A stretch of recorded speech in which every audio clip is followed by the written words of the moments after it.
하나님 말씀 마태복음 13장 10절부터 17절까지 다 같이 읽겠습니다. 제자들이 예수께 나와 가로되 어찌하여 저희에게 비유로 말씀하시나이까?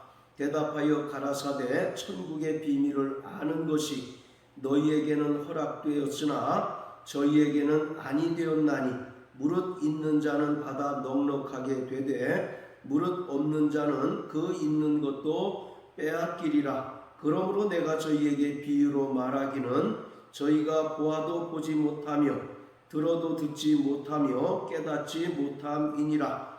이사야의 예언이 저희에게 이루었으니 일렀으되 너희가 듣기는 들어도 깨닫지 못할 것이요 보기는 보아도 알지 못하리라. 이 백성들의 마음이 완악하여져서 그 귀는 듣기에 둔하고 눈은 감았으니 이는 눈으로 보고 귀로 듣고 마음으로 깨달아 돌이켜 내게 고침을 받을까 두려워함이라 하였느니라. 그러나 너희 눈은 봄으로 너희 귀는 들음으로 복이 있도다. 내가 진실로 너희에게 이르노니 많은 선지자와 의인이 너희 보는 것들을 보고자 하여도 보지 못하였고 너희 듣는 것들을 듣고자 하여도 듣지 못하였느니라. 아멘.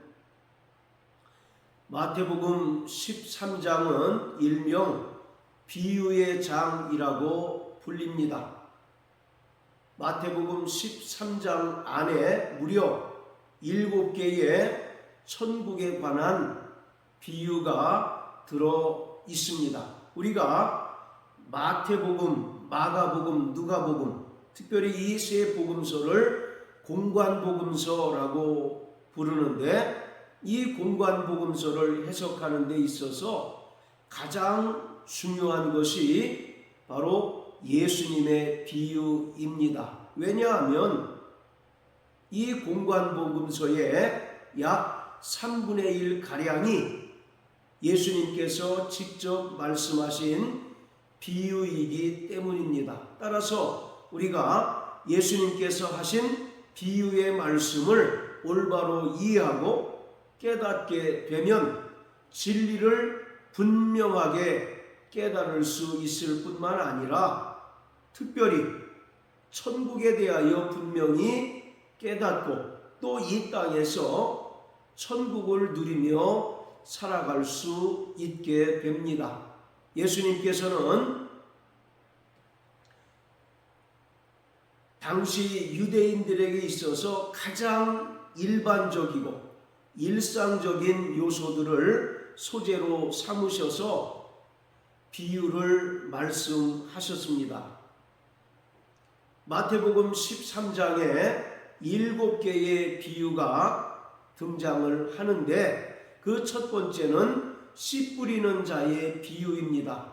그리고 두 번째로는 가라지의 비유이고 세 번째는 겨자씨의 비유, 네 번째는 누룩의 비유입니다. 그리고 다섯 번째가 감추인 보화의 비유이고 또 여섯 번째는 진주장사의 비유, 그리고 마지막 일곱 번째는 바로 그물의 비유입니다. 이처럼 7개의 비유에 쓰인 그 소재들이 모두 유대인들이 너무나 친숙하게 잘 알고 또 일상적으로 쓰이는 소재들입니다. 예수님께서 천국에 관하여 말씀하실 때 어떤 철학적이거나 사변적인 개념을 동원해서 천국에 관한 비밀을 말씀하신 것이 아니라 가장 일상적이고 흔한 소재들을 통해서 천국에 관한 비밀을 비유로 말씀하셨다는 것이 대단히 중요합니다.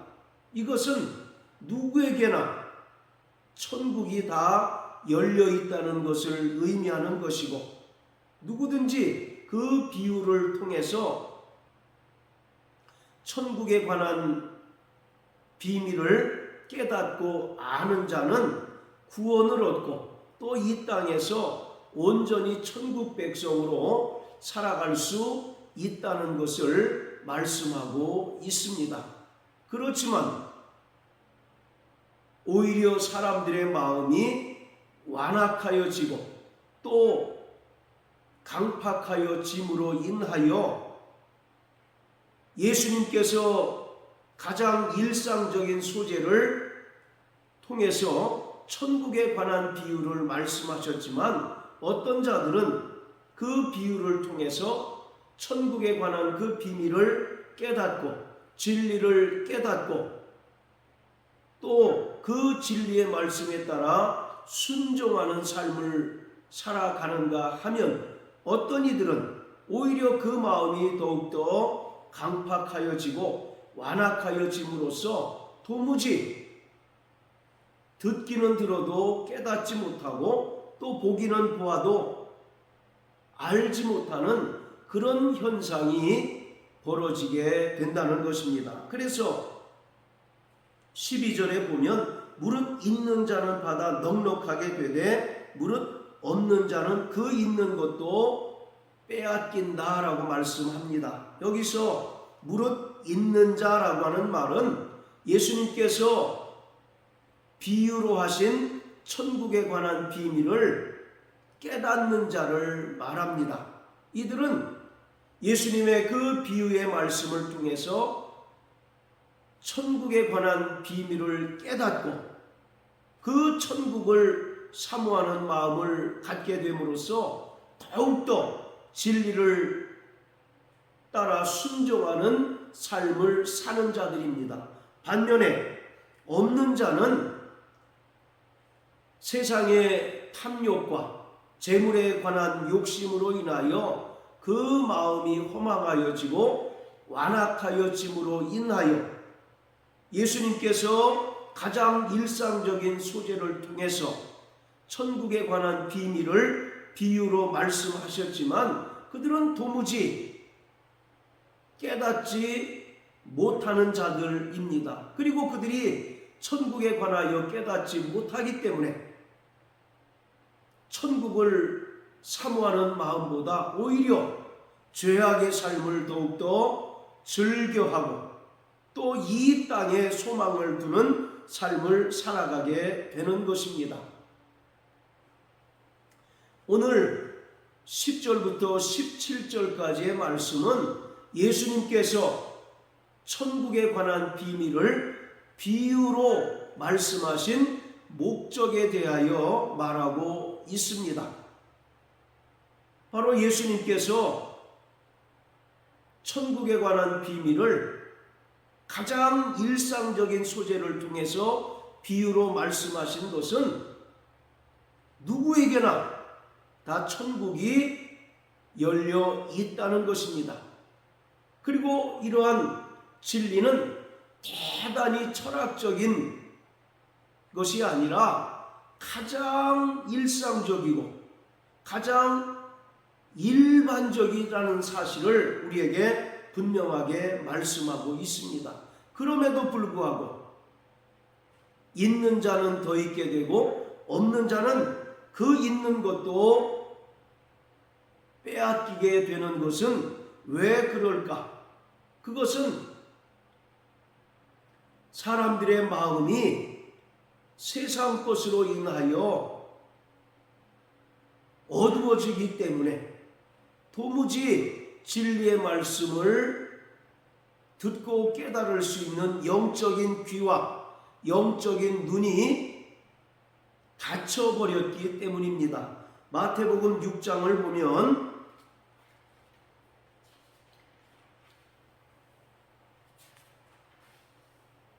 자 22절 23절입니다. 눈은 몸의 등불이니 그러므로 내 눈이 성하면 온 몸이 밝을 것이요 눈이 나쁘면 온 몸이 어두울 것이니 그러므로 내게 있는 빛이 어두우면 그 어두움이 얼마나 하겠느냐.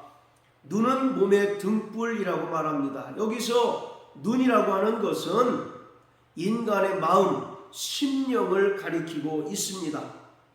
바로 이 마음은 몸을 비추는 등불인데 그 마음이 성하면 온 몸이 밝을 것이다 라고 말합니다. 반면에 눈이 나쁘면 온 몸이 어두울 것이다 라고 예수님께서 말씀하셨습니다.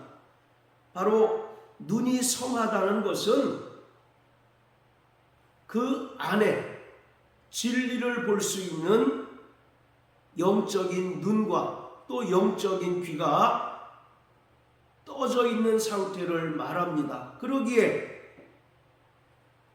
바로 이러한 자들은 하나님의 말씀을 듣고 또 진리를 깨닫고 하나님의 뜻을 깨닫고 그 뜻대로 살아갈 수가 있는 것입니다. 반면에 눈이 나쁘다고 하는 것은 그 마음이 세상의 재물에 대한 욕심, 탐욕으로 인하여 또 죄로 인하여 어두워졌기 때문에 도무지 진리의 말씀을 깨닫지 못하고 또 하나님의 뜻을 분별할 수 있는 영적인 능력을 상실했기 때문에 이러한 자들은 여전히 하나님께서 원하시는 삶을 살지 못하고 도리어 육체의 정욕에 끌려 살아가는 삶을 살게 됩니다. 자, 이처럼 예수님께서는 가장 일상적인 소재를 통해서 천국에 관한 비유를 말씀하셨지만 그것을 수용하고 그것을 듣는 사람들의 그 상태가 이와 같이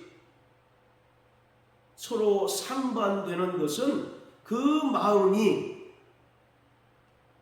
세상 탐욕과 죄악으로 어두워져 있느냐 그렇지 않느냐의 결과라는 사실을 우리는 분명하게 알 수가 있습니다.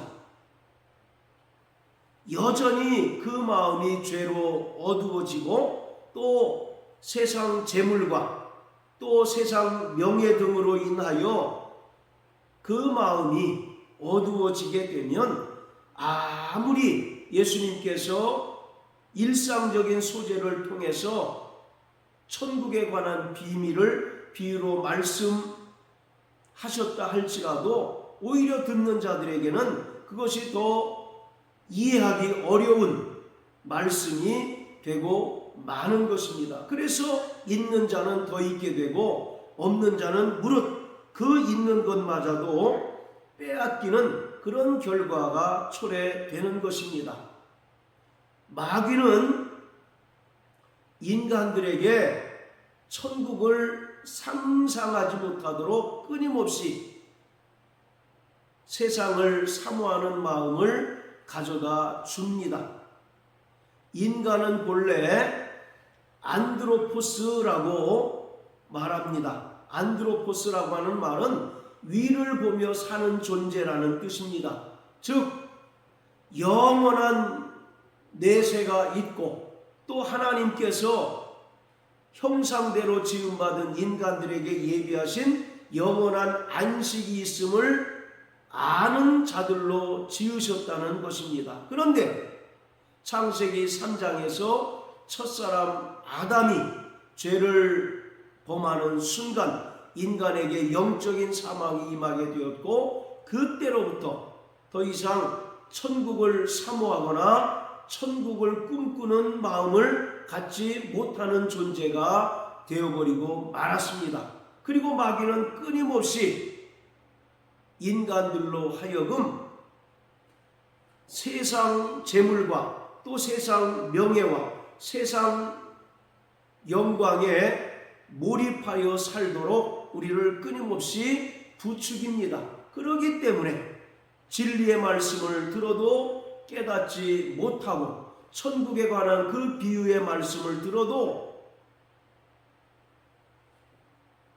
천국을 사모하기는커녕 오히려 그 마음이 더욱더 완악해지게 되는 것입니다.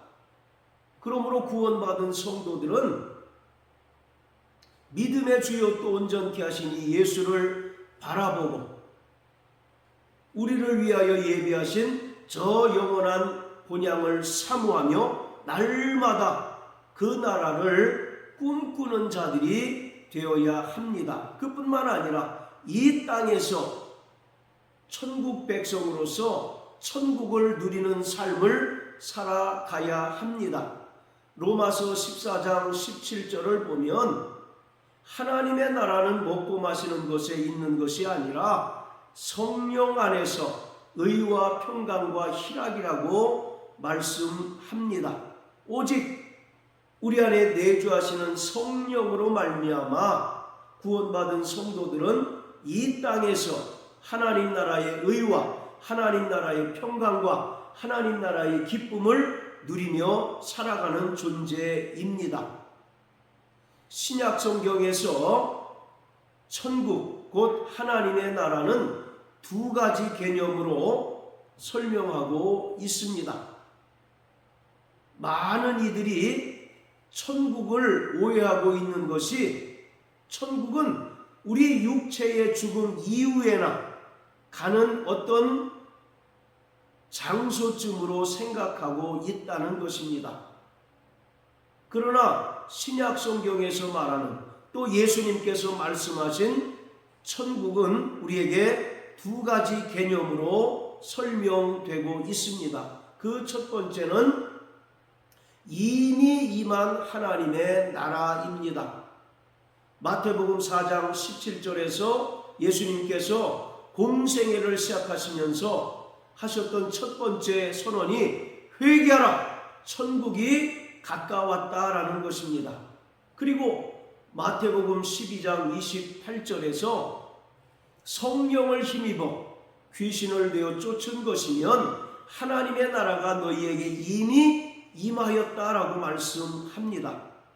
또 누가복음 17장을 보면 바리새인들에게 하나님의 나라는 이미 너희 안에 있다라고 말씀하고 있습니다. 즉 하나님 나라의 첫 번째 개념은 이미 임하였다라는 것입니다. 즉 현재성이 있다는 것을 의미합니다. 하나님의 아들 예수 그리스도께서 이 땅에 오심으로써 하나님의 나라가 이 땅에 도래하였고 또 예수님께서 구원을 완성하시고 승천하신 후에 성령을 보내주셨는데 성령을 받고 성령이 내주하시는 자들은 이미 이 땅에서 현재적인 하나님의 나라를 누리며 살아가는 자들이 되었습니다. 그래서 로마서 14장 17절에 말씀드린 것처럼 하나님의 나라는 먹고 마시는 것에 있는 것이 아니라 성령 안에서 의와 평강과 희락이라고 말합니다. 그리고 우리를 하나님의 성전이라고 말합니다. 우리 안에 하나님의 나라가 임하였고 하나님의 나라가 건설되었다는 것을 말하고 있습니다. 여기서 하나님의 나라라고 하는 말은 헬라어로 바실레이아라는 단어를 썼는데 이것은 장소적인 개념보다 바로 통치의 개념이 있습니다. 즉 성령으로 말미암아 우리 안에 하나님 나라가 임하였다는 것은 우리가 하나님의 백성으로서 철저히 이 땅에서 하나님의 통치를 받으며 하나님 나라의 그 통치 아래 있다는 것을 말하고 있습니다. 이것이 신약 성경에서 말하는 천국의 첫 번째 개념입니다. 그리고 두 번째 천국의 개념은 아직 도래하지 않은 나라입니다. 이것은 장차 예수님께서 영광 중에 강림하심으로써 최종적으로 완성이 되고 또 믿는 자들은 신령한 몸의 부활을 통해서 영원한 하나님의 나라로 들어가게 됩니다. 아직 도래하지 않은 하나님의 나라는 예수님께서 영광 중에 재림하심으로써 최종적으로 완성이 될 것입니다. 그래서 마태복음 25장을 보면 예수님께서 오른편에 있는 양들에게 말씀하시기를 내 아버지께 복받을 자들이여 창세부터 예비된 하나님의 나라를 상속하라고 말씀하고 있습니다. 이처럼 신약 성경에서 말하는 하나님의 나라는 이미 임한 천국과 아직 도래하지 않은 천국으로 설명하고 있습니다. 그리고 구원받은 성도들은 그 중간을 살아가고 있는 것입니다.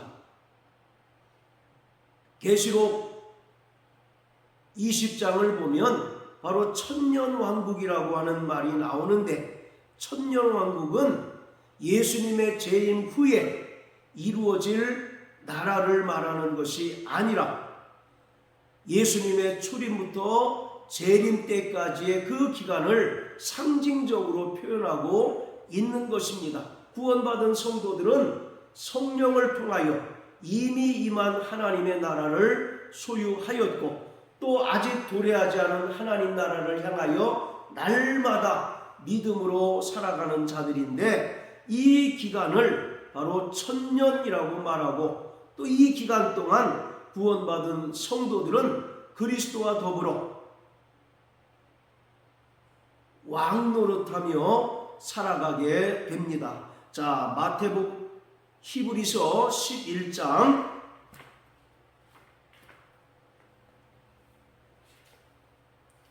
13절부터 16절까지 읽겠습니다. 이 사람들은 다 믿음을 따라 죽었으며 약속을 받지 못하였으되 그것들을 멀리서 보고 환영하며 또 땅에서는 외국인과 나그네로라 증거하였으니 이같이 말하는 자는 본향 찾는 것을 나타냄이라. 저희가 나온 바 본향을 생각하였다면 돌아갈 기회가 있었으려니와 저희가 이제는 더 나은 본향을 사모하니 곧 하늘에 있는 것이라. 그러므로 하나님이 저희 하나님이라 일컬음 받으심을 부끄러워 아니하시고 저희를 위하여 한 성을 예비하셨느니라.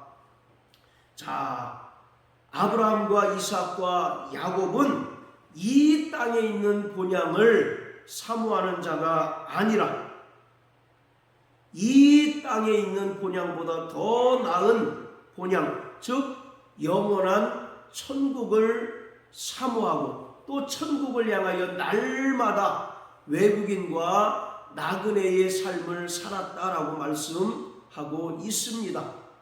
오늘 예수님께서 말씀하신 그 천국의 비밀을 깨달은 자는 아브라함과 같은 삶을 살아내야 합니다.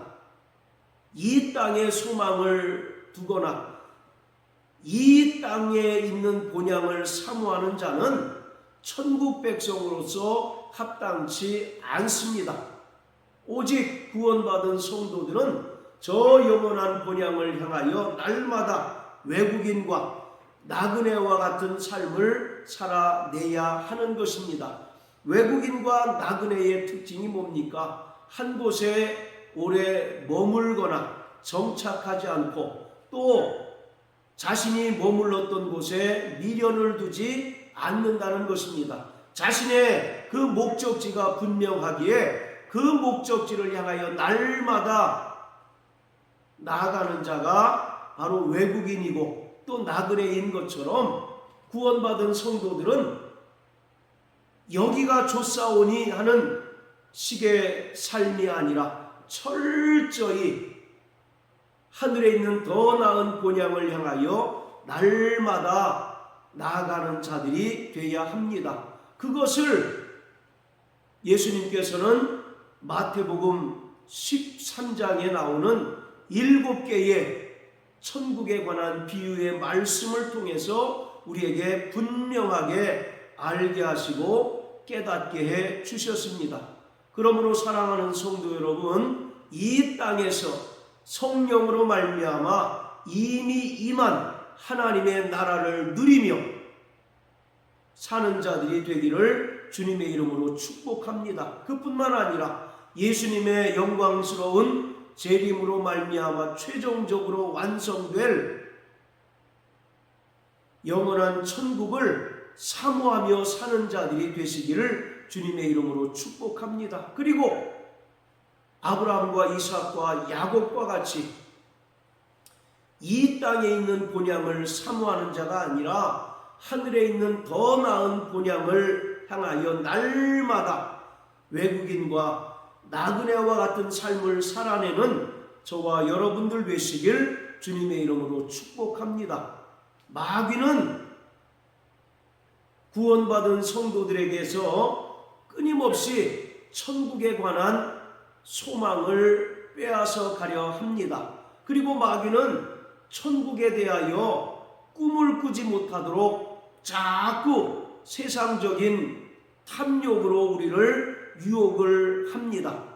그러나 구원받은 성도들은 이러한 것들을 단호히 배격하고 천국을 소망하며 또 천국을 꿈꾸며 또 이 땅에서 천국 백성으로서의 삶을 살아내야 합니다. 히브리서 11장 1절 2절을 보면 믿음은 바라는 것들의 실상이요 보지 못하는 것들의 증거니 선진들이 이로써 증거를 받았다라고 말합니다.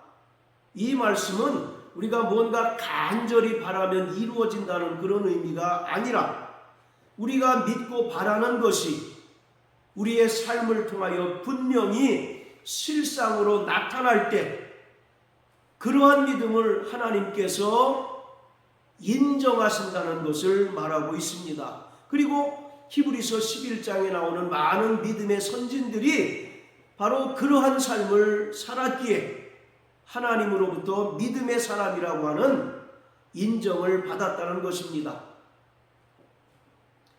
말로는 하나님 나라를 사모하고 또 천국을 소망한다고 하지만 그의 삶을 볼 때 여전히 세상 것에 집착하고 세상 물질에 그 마음을 뺏겨 산다면 그 사람은 천국 백성이 아니고 그 사람은 결코 믿음의 사람이 아니라는 것을 말하고 있습니다. 그러므로 사랑하는 성도 여러분, 이 땅에서 성령으로 말미암아 하나님의 나라를 누리며 사는 자 되시길 예수 이름으로 축복합니다. 그리고 천국을 소망하며 날마다 천국을 꿈꾸며 또 이 땅에서 천국 백성으로 살아가는 저와 여러분들 되시길 예수님 이름으로 축복합니다. 할렐루야.